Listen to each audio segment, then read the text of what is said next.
தம் கிருபை பெரிதல்லோ என் ஜீவனிலும் அதே இம்மட்டும் காத்ததுவே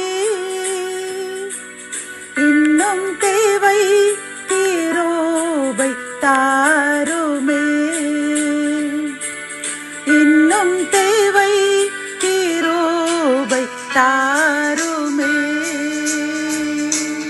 ஆண்டவரும் அருமை இரட்சகருமாகிய இயேசு கிறிஸ்துவின் ஈடு இணையற்ற நாமத்தில் சேனைகளின் கர்த்தர் ஊழியத்தின் மூலம் 8/12/2025 இன்று நாம் அறியவிருக்கும் கிருபையின் வார்த்தைகள் லேவியர் 19 அதிகாரம் 30 என் பரிசுத்த ஸ்தலத்தை குறித்து பயபக்தியாக இருப்பீர்களாக.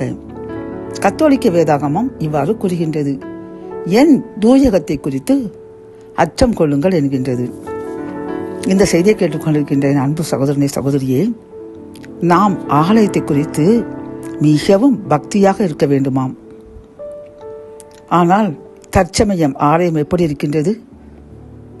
காலில் செருப்பை போட்டுக்கொண்டு ஆலயத்திற்கு செல்கின்றார்கள். ஒரு பக்தி அற்ற நிலை காணப்படுகின்றது, அப்படித்தானே? ஆனால் ஆதியாகமத்தில் பார்க்கும் பொழுது மோசே முச்செடி எரிவதை பார்க்கும் பொழுதே கர்த்தர் கூறினார், உன் காலணியை கலத்தி போடு என்கின்றார். பிரியமானவர்களே, அது ஆலயம் அல்ல, ஆனாலும் கர்த்தர் வெளிப்படுத்தின இடம்.